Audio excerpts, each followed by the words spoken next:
سوال اس طرح آیا سوشل میڈیا پر ہے کہ رحمت کائنات صلی اللہ تعالی علیہ وآلہ وسلم کی ظاہری حیات میں کم و بیش 63 مرتبہ ربیع الاول کا مہینہ آیا ہے یا ہوگا، جو بھی یہ لکھنا چاہ رہے ہوں گے۔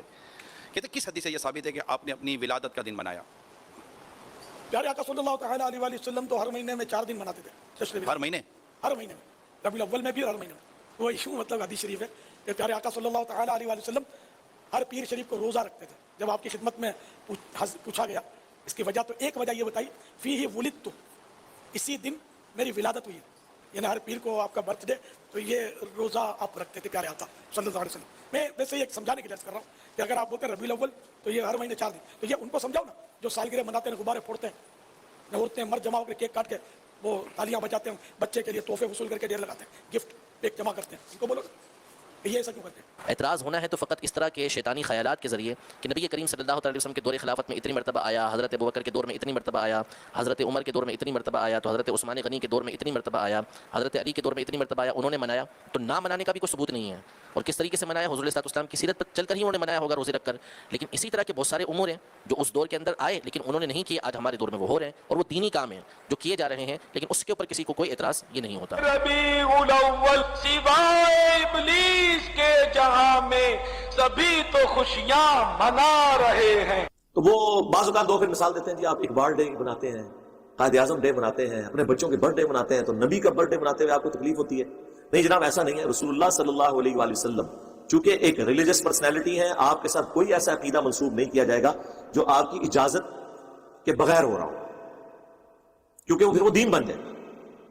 ڈاکٹر اقبال یا محمد علی جناح یا اور پرسنالٹیز، ان کو ہم اپنے پولیٹیکل لیڈرز کے طور پر لے رہے ہوتے ہیں، مذہبی پیشوا کے طور پہ تو نہیں لے رہے ہوتے۔ نبی الاسلام کی پرسنالٹی تو ایک سینسٹیو ایشو ہے نا کہ ہم ان کے ساتھ کوئی چیز ریلیٹ کریں، اور پھر اگر آپ علیہ السلام کے ساتھ کوئی چیز ایسی ریلیٹ کرنی ہے تو سب سے زیادہ سمجھدار اور عاشقان رسول کون ہیں؟ صحابہ اور اہل بیت، اور ان میں بھی سب سے بڑھ کر خلفائے راشدین، جن کے بارے میں جامعہ ترمذی میں سنن ابی داؤد میں حدیث موجود ہے، میرے بعد تم دین میں نئی نئی بدعتیں دیکھو گے، ان سے بچنا۔ علیکم بسنتی و سنت الخلفاء الراشدین المہدیین، تم پر میری سنت اور میرے خلفائے راشدین ہدایت یافتہ کی سنت لازم ہے۔ تو ہم معصومانہ سوال جب ان سے کرتے ہیں کہ بتائیں کہ جب مولا علی کوفہ شفٹ ہو گئے، دارالخلافہ انہوں نے کوفہ شفٹ کر دیا، اور مولا علی وہ ہیں کہ جو 3 خلفاء کے ساتھ نائب کی حیثیت سے رہے اور چوتھے نمبر پہ خود خلیفہ بنے، کوئی حدیث کو چھپی رہ گئی تھی تو ان تک تو پہنچ گئی، تو جو 5 سال کوفے میں مولا علی رہے، تو وہ جو 5 سال 12 ربیع الاول کا دن آتا تھا، اس میں جو مولا علی جلسہ کرواتے تھے کوفے کی بڑی جامع مسجد کے اندر، اس میں مہمان خصوصی کون ہوتا تھا؟ یہ آگے سے کہیں گے یہ کرتا ہے سوال جی، اس نہیں ہوئے گا جو تھی کر کے ساڑھے عشق کو چیلنج کرو گے، پھر اسی نہیں پوچھیں گے کہ مولا علی جو ہے وہ نعت کس سے پڑھواتے تھے کوفے کی جامع مسجد میں، تو آپ کو چہرہ لٹکا کے کہ اس زمانے سے کچھ نہیں سے ہوتا۔ تو جو کام اس زمانے میں نہیں ہوتا تھا وہ آپ شروع کر کے اور اس کی بنیاد پہ باقی تمام مکاتب فکر کو گستاخ ڈکلیئر کریں، اور جب جوڈیشری میں بات پیش ہو، یعنی ہماری عدالت میں، تو کہیں کہ نہیں جی ہم تو اس سے مستحب سمجھتے ہیں، اگر کوئی نہیں کرتا ہم اسے کوئی مستحب نہیں کہتے، تو سر پھر آپ یہ شعر جگہ جگہ لکھ کے کیوں لگاتے ہیں؟ نثار تیری چہل پہل پر ہزاروں عیدیں اے ربیع الاول، سوائے ابلیس کے جہاں میں سبھی تو خوشیاں منا رہے ہیں۔ یہ مفتی احمد یار خان نعیمی صاحب، جن کا مزار گجرات میں ہے، جنہوں نے جال حق کتاب لکھی ہے، ان کا یہ شعر ہے۔ آپ نے پوری امت کو ابلیس بنا دیا، صحابہ تابعین تبع تابعین کے مبارک دور میں جتنے مسلمان ہیں ان کو ابلیس کہہ دیا، کیونکہ وہ آپ کے طریقے پہ تو میلاد نہیں مناتے تھے، تو وہ تو وہی طریقہ تھا جو صحیح مسلم میں ہے 2750، فیہ ولدت وفیہ انزل علیہ، میں پیر کا روزہ اس لیے رکھتا ہوں کہ اس دن میں پیدا ہوا اور اس دن مجھ پر پہلی وہی نازل ہوئی۔ تو بتائیں پھر مولا علی نے کس طریقے سے میلاد منایا ہے؟ پھر آپ کو یہ ڈھیلا سا منہ بنا کے بتائیں گے کہ جی ہاں جی وہ اعلیٰ حضرت نے بھی فتاوی رضویہ میں لکھا ہے، ہمارے بزرگ بھی بتاتے ہیں کہ ایک ایوبی بادشاہ تھے، اہل سنت تھے، یہ اہل حدیث کو کہتے ہیں نا، شیعہ نے شروع کروایا، شیعہ نے شروع کیا، آپ گوگل پہ بھی جا کے لکھیں تو پوری ہسٹری اس کی آ جائے گی آپ کو ویکیپیڈیا کے اندر۔ یہ ایک سنی بادشاہ تھے، الملک المظفر، ایوبی سلطنت جو چلی تھی نا، اب تو ارطغرل ڈرامے میں آپ کو پتا چل گیا ہوگا ایوبی اور عثمانی وہ والی فرق وہ بھی اس میں بتا رہے ہیں۔ ایوبی سلطنت کے یہ ایک تھے بادشاہ، 630 ہجری میں فوت ہوئے ہیں، اور عیسوی اعتبار سے 1033 عیسوی، آج چل رہا ہے یہ 2021، تو آلموسٹ آپ سمجھ لیں 1000 سال پہلے کی بات ہے۔ تو انہوں نے 604 ہجری کے اندر پہلی دفعہ ان کو کسی نے، ظاہر ہے جی جب آپ کو کرنے کو کوئی کام نہ ہو تو پھر کوئی نہ کچھ چیز سوچتی ہے، تو انہوں نے 12 ربیع الاول کے دن علماء کو جمع کیا اور محفل نعت اور وہ جو صوفیاء کا وہ طریقہ ارطغرل ڈرامے میں آپ دیکھ رہے ہیں، وہ ناچ کود کے جو ذکر کرتے ہیں وہ، اور جناب کھانے اور پکوان بڑے پکوا کے، تو علماء کا اکرام مسلم کیا.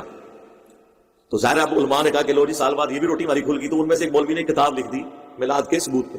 یعنی کام وہ اس زمانے میں شروع ہوا اور اس میں ثبوت پہ آ گئی. اچھا اب وہ شروع ہو گیا. ظاہر ہے اس زمانے میں تو نیا کام تھا، لوگ مخالفت کرتے تھے، لیکن آج تو 1000 سال پرانا ہو چکا ہے. تو یہ کہتے ہیں پرانے بزرگوں کو انجینئر برا کہتا ہے. میں پرانوں کو نہیں برا کہتا، میں درمیانوں کو کہتا ہوں. آج سے 1000 سال پہلے پرانا کیسے ہو گیا؟ 1000 سال بعد تو میں بھی پرانا ہو جاؤں گا.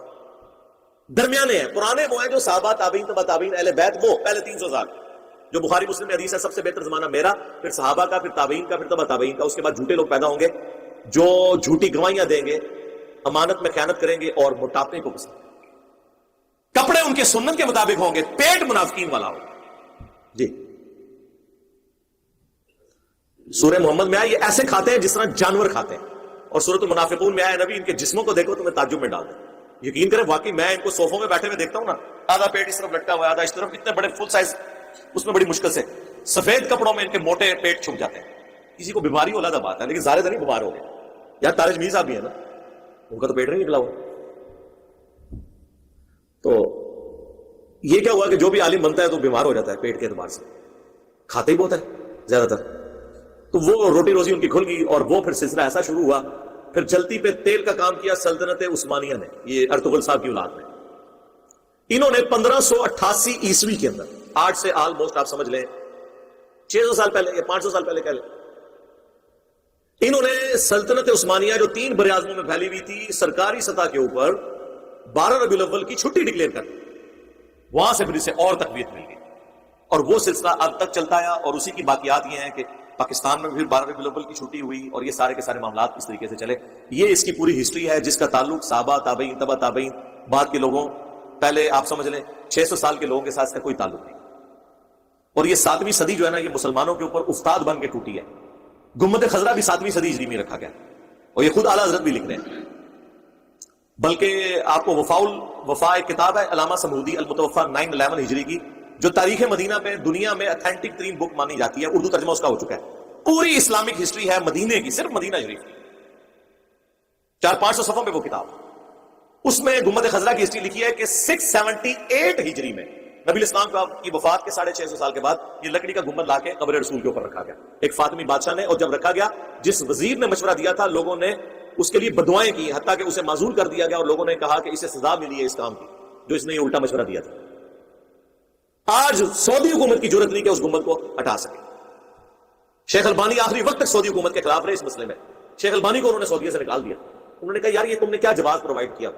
لوگ کہتے ہیں جی آپ گنبد ہٹا دیں گے تو قبر مبارک ننگی ہو جائے گی. نعوذ باللہ، قبر مبارک تو حجرے سیدہ عائشہ میں ہے سلام اللہ علیہا، وہ ننگی نہیں ہوگی نا، وہ پہلے ننگی تھی.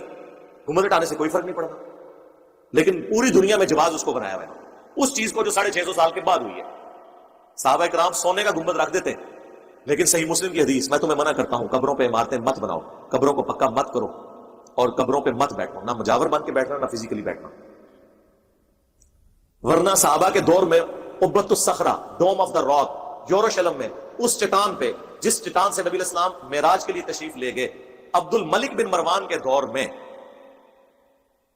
یہ آلموسٹ آپ سمجھ لیں 78 ہجری کے اراؤنڈ اباؤٹ یہ گنبد بنایا انہوں نے. اتنا بڑا گنبد، گنبد خزرہ تو اس کے مقابلے میں بہت چھوٹا ہے.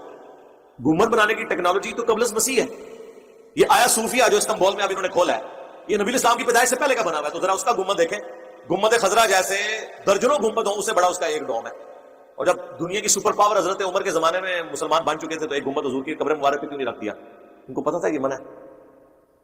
یہ ہے کتابوں کا دین. تو اس لیے ہم عرض کرتے ہیں کہ مرنے سے پہلے اے مسلمان کر لیں اس پہ غور. کتابوں کا خدا اور ہے، بابوں کا خدا اور. کتاب